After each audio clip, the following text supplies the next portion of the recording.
Okay, let's begin. If I were to ask myself why I am obsessed with reading and stories and tales. Assalamu alaikum, peace be upon you all, my friends, my watchers, my 50 subscribers. So I'm Maan Jalal, writer, reader, collector of books, gallery visitor, chocolate eater, that sounds dirty, chocoholic, sweet tooth. Isn't there a book? Ian McEwan's book is called Sweet Tooth, isn't it? Self-proclaimed lover of sweets. So I have been MIA for a while and I do apologize for that, but if you have not noticed, I have done a bit of a, and I really hate to use this word, rebrand. I've changed the logo on my website. I have changed the animation in the beginning of all my videos. Let me know what you think. Do you guys like it? Do you think it's cool? What's going on? And I've had a bit of a rethink about what the purpose of this channel is and what it is that I want to get out of it and put forth into the video content world. So I really wanted my videos to reflect more of the issues and the stories and the tales that I like to tell and think about and the issues that occupy my mind. So I have decided to refocus my literary gaze and read works of fiction and some non-fiction to do with the world or pertaining to issues around Arab identity, Arabness, the Middle East, and Islam. So I've decided to make more of a conscious effort to choose books for the rest of the year that focus mainly on those topics in whatever form that they may take. It just made sense for me to bring those two things together. This video content platform that I have been doing as well as the readings that I've been doing. So there you have it, people. Which is why I am really excited to talk to you guys about the latest book that I read. Now I read this book in one sitting in 5 hours. It was short, compelling, engaging, and there was a lot of action. Action can be good sometimes. The book that I'm talking about is The Bride of Amman by Fadi Zaghmout and translated from Arabic by Ruth Ahmed Dazi Kemp, and is published by Single 8 Press. Now, instead of holding this book throughout the whole video, I am gonna do the very cool movie magic thing of having a photo and a video like this. Now, I came across this book a couple of weeks ago when I went to a reader and writer event in El Sikal Avenue called Literature House at Nadi Al Quds. Fadi Zaghmout, the author of the book, was there to do a talk about the novel and about his other works, as well as about feminism in the Middle East and in the Arab world specifically. So after hearing Fadi talk, I found him to be quite engaging, and once I read what The Bride of Amman was about, I knew that I had to have a chat with him, and I eventually interviewed him for the paper as well. I'm gonna put down a link for the article that I wrote about Fadi and our interview below this video so you guys can have a read and learn more about what we talked about. So The Bride of Amman has been an incredibly controversial book in the Arab world. It has been praised and criticized in equal measure from different kinds and groups of people in Jordan, where the story is set, as well as across the Middle East. Now, the reason why I think the novel has struck such a chord with people is because it really deals with a universal idea and theme. That idea being this incredible pressure that young women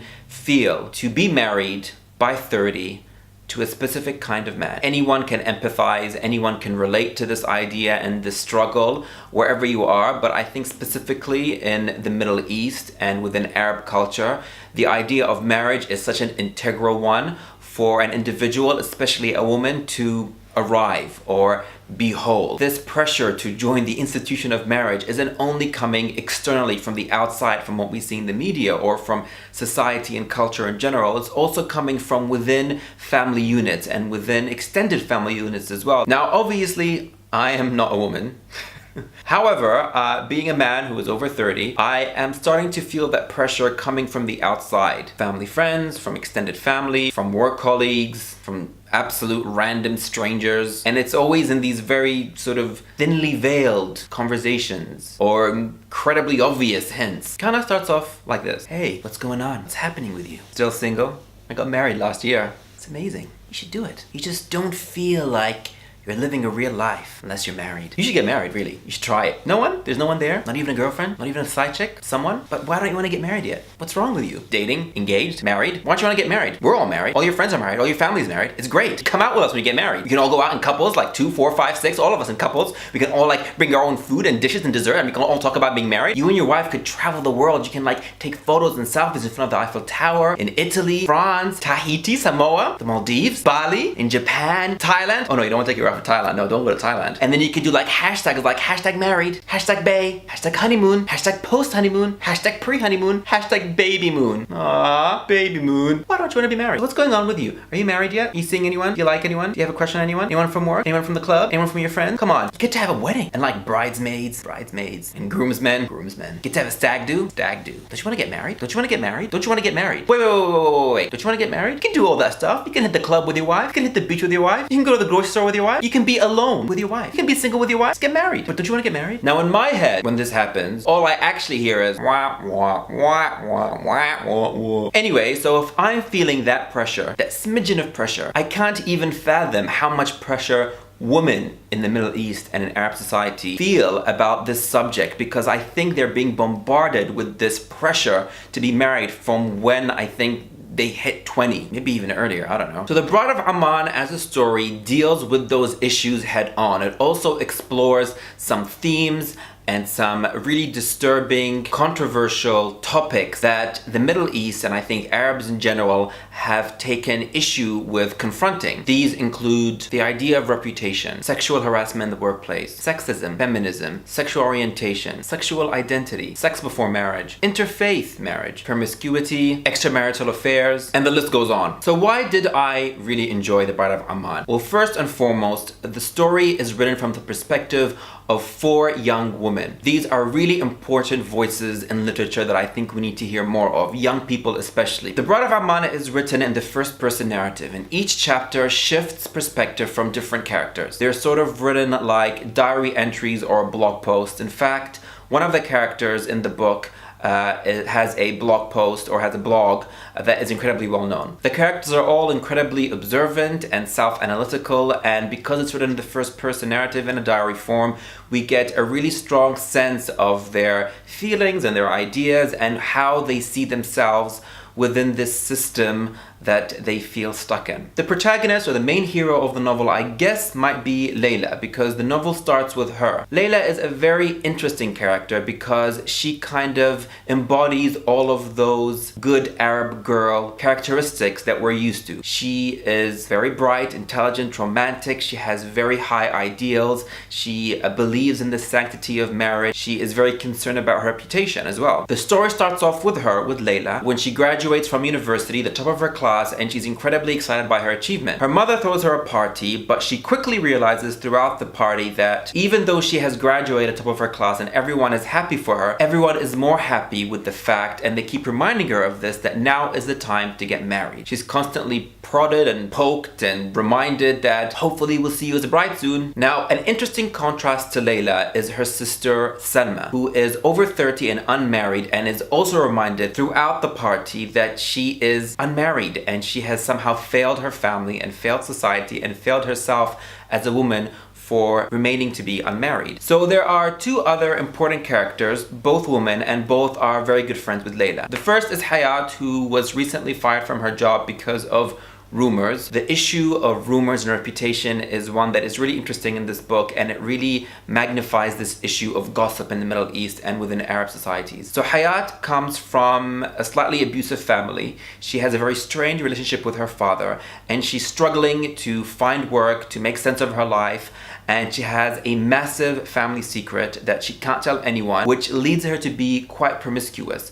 And it's really interesting how she analyzes and talks about her promiscuity and how it makes her feel and the reason why she's doing it. It was a very interesting analysis of the idea of being very sexually open. The next character is Rana, who is a Christian Arab woman who finds herself in a relationship and very much in love with a Muslim boy. I found this to be one of the more interesting stories, only because it is a subject that I don't think has been fully explored within literature and fiction in the Arab world. Rana has to deal with her feelings and also worried about disappointing her family, disappointing her extended family, and dealing with some of the extreme consequences of her going public with this relationship and what it could mean for her life and for the life of her partner. Again, throughout all these scenarios, we are bombarded with this idea of the tribe, with Arab pride, with loyalty to the family, and the role of the man of protecting the woman folk, and a woman who, because of their actions and because of what they do and what they say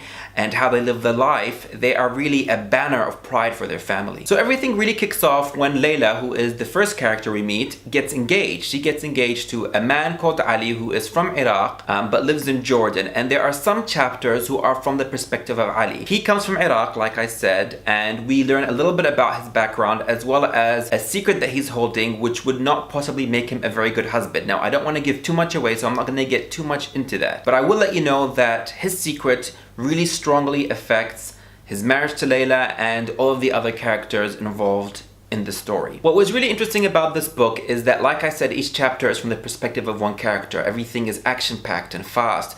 There isn't a real strong sense of time. We don't know if months have passed, if weeks have passed, if even years have passed at some points in the book, especially towards the end. I didn't have a problem with that because the narrative pull is so strong in the story and the stakes are really high that I just kind of want to get to the end to find out what happens to all these separate stories that are all interlinked. Now, while Fadi Zaghmout explores these really important themes and issues when it comes to Arab society and women and feminism and marriage, he doesn't give us a resolution, which is fine because I think a lot of these problems might never be resolved very quickly. I think what's important to remember is that you will not feel cheated as a reader because Fadi doesn't try and nip it all in the bud or give you a fairy tale ending to the whole story. There is a type of ending, but I would say that it's a realistic ending. Fadi did a very interesting thing in this book where he took these incredibly stereotypical ideas of what your Arab or your Jordanian man does, and we have this assumption coming into this novel when we're hearing the premise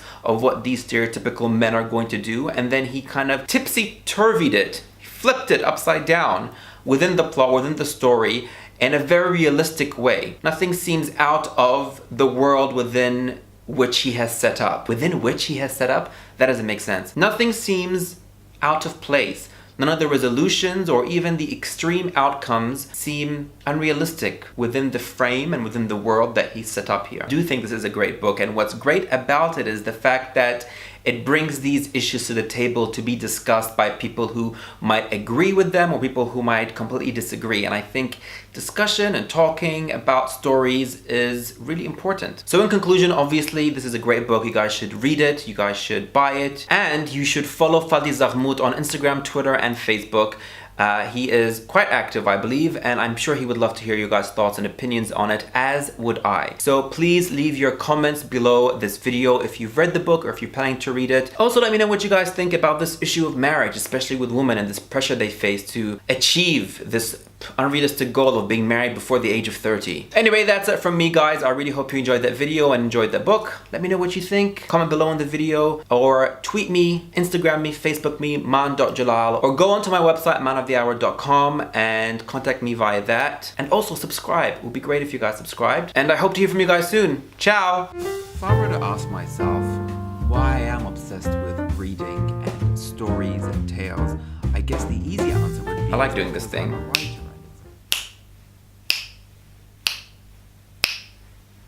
Ah, so cute. I'm a pirate.